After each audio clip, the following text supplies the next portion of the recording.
मैं बहुत साल से लोगों को जब मेरे से पूछते हैं ना कि फाइनेंस क्यों नहीं आता है, तो उनको ये एक्सक्यूज देता हूँ क्योंकि एक्चुअली मैं एक साइंस स्टूडेंट रहा हूँ। मैं आईआईटी एस्पिरेंट था, तो मेरा बैकग्राउंड साइंस का है। तो कहते हैं तो आपको साइंस आता है? मैंने ये नहीं कहा, आपने शायद एस्पिरेंट वर्ड मिस कर दिया। बैकग्राउंड है, बट वो बैकग्राउंड भी मैं पीछे छोड़ चुका हूँ। भाई कैसे कर रहा मैं, बहुत बहुत टफ है आईआईटी। मतलब हमेशा से टफ रहा है, जब मैं प्रिपेयर कर रहा था तब भी टफ था, और हमेशा से कहते कि भाई 5 करोड़ बच्चे अप्लाई करते हैं लेकिन सिर्फ 5 ही सीट है और 4 टेबल है और ज्योमेट्री बॉक्स उससे भी कम है, तो बहुत कम रिसोर्सेज है हमारे पास। और जिस टाइम पे मैंने प्रिपेयर करा था ना, 2010 वाले बैच में मैंने वो करा था, तो नहीं हुआ था मेरा ऑब्वियसली। और मैं सबको ये बताता था कि क्या हुआ, क्यों नहीं हुआ, ऐसे पूछते हैं लोग कि क्या रीजन रहेगा। ये रीजन था भाई क्या। लेकिन मैं उनको बोलता था कि उस टाइम पे एक्चुअली हमारे टाइम पे स्वाइन फ्लू फैल गया था, तो उसने मेरा रिदम ब्रेक कर दिया पढ़ाई का, और एक और बीमारी फैल गई, 3 इडियट्स भी आ गई थी उस टाइम पे, तो सबने पढ़ना बंद करके कैमरा लेके निकल गए थे, बेंच सब थी। बट एक्चुअल रीजन बताता हूँ मैं आपको क्या था उस टाइम पे। जो जब स्टार्ट ही हुई थी ना उसकी पढ़ाई, तभी मेरे को समझ में आ गया था कि ये मेरे से नहीं होने वाला है, क्योंकि जो फर्स्ट सब्जेक्ट आपको उसमें पढ़ाते हैं वो कैलकुलस पढ़ाते हैं। कैलकुलस से आपको एक आइडिया लग जाता है कि आपकी आगे की लाइफ क्या होने वाली है ना। क्योंकि जब तक कैलकुलस नहीं पढ़ाते थे उससे पहले तक मैं एक बहुत ही अकेडमिकली ओरिएंटेड, पढ़ाई मेरी प्रायोरिटी टाइप का बच्चा हुआ करता था। जैसे ही कैलकुलस आया था मैं एक पीपल्स पर्सन में कन्वर्ट हो गया था।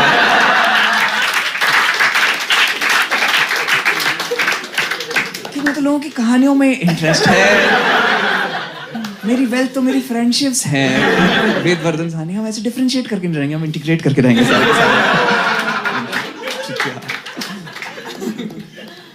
बहुत टफ था। और प्लस ना 11th was also a major transition for me, क्योंकि उससे पहले तक मैं आगरा में एक बहुत ही स्टूडियस सा बच्चा होता था, तो 10th तक मेरा अच्छे मार्क्स आए थे। तो मेरे पेरेंट्स ने कहा था कि आई थिंक तुम्हें बाहर जाना चाहिए आईआईटी के लिए प्रिपेयर करने के लिए।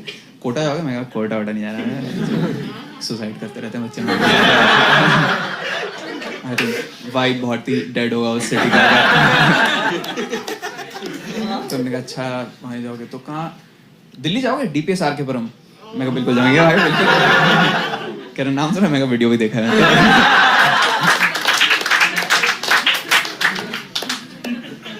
तो वहां पे मेरे को उन्होंने पढ़ने भेजा था, and it was a very daunting place. अगर आपको नहीं मालूम है, डीपीएस आर के पुरम में बहुत ही तुरंत जाते ही मेरा इंफीरियरिटी कॉम्प्लेक्स ट्रिगर हो गया था, क्योंकि वहां पे एकदम ऐसे क्लियर सेग्रीगेशन रखा था उन्होंने कि कौन स्टड है कौन नहीं है।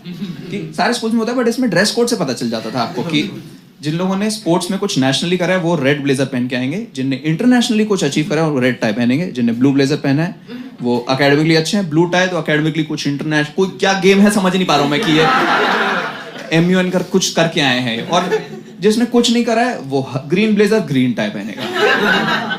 गेस करो कौन से कलर के कपड़े पहनते थे हम लोग हैं?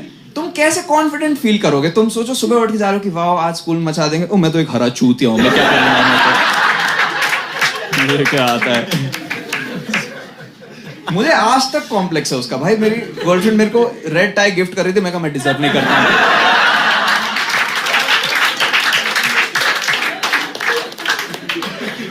सानिया मिर्जा को दे दो। मेरे को नहीं। बहुत ही खराब वो था। And also this was also a time when I shifted from a boys school to a coed school, and what a coed school. भाई इतने हॉट सुंदर लोग मैंने बहुत मेन एंड वुमेन कभी नहीं देखे थे। पता है हमारे स्कूल से कौन कौन एल्यूमनी बनाए हैं? आपको बस एक आइडिया देने के लिए कि कैसे टाइप के लोग घूम रहे होते स्कूल में। कृति सेनॉन आर के पुरम की वो है एल्यूमनी, रणदीप हुडा भी इसका आर के पुरम का है, और उसको जानते हो आप, सिंगर मीका सिंह? वो नहीं है। उसका आपने वाला गाना सुना, टेल मी समथिंग मेरी जान, तो उसमें जो एक लड़की देयर नो समथिंग मेरी जान कर रही थी, वो भी आके फ्रॉम की है। I am sure there are more notable alumni, but मुझे तो हॉट वाली पता है भाई साहब।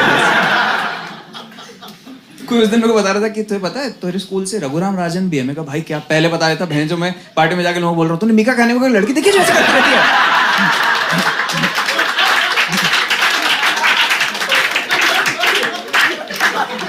वो मेरी सीनियर मैम है